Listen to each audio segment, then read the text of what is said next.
के चली। हाई राजभर तो टांगले हमरा इफर पर आधा जनी गोरी तू तो दोसरा के बल पर राजभर के फन हई जिला जवार में चारिचा चलेला सिरदाला बाजार में कोई न करे रंगदारी राजवंशी के घर में नहीं के भरोसा काहे हमारा के बल पर हाई राजभर तो टांगले हमरा इफर पर आधा जनी गोरी तू तो दोसरा के बल पर राजभर के फन हई जिला जवार में चारिचा चलेला सिरदाला बाजार में कोई न करे रंगदारी राजवंशी के घर में नहीं के भरोसा काहे हमारा के बल पर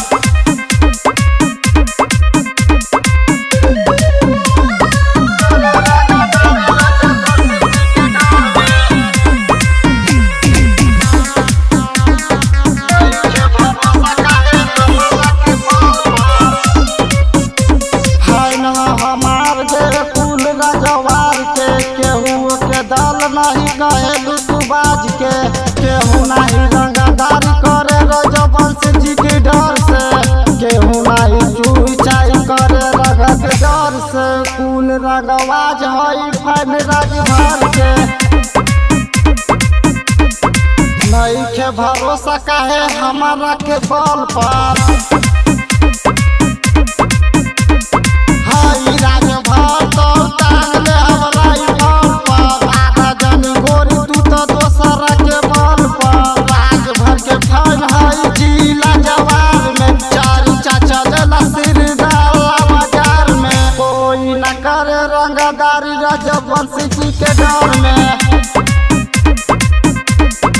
नहीं के भरोसा काहे हमारा के बल पर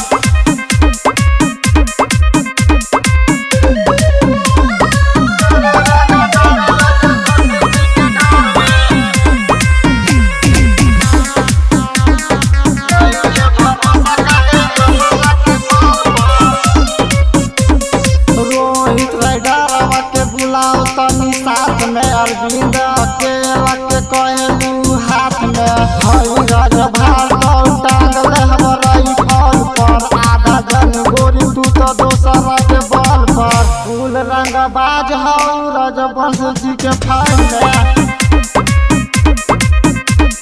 कोई धमकी ना देतो राजवंशी के डर में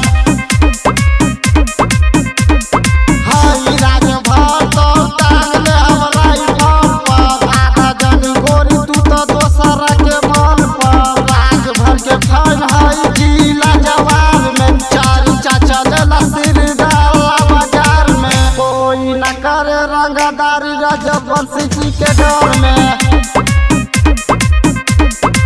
नहीं के भरोसा काहे हमारा के बल पर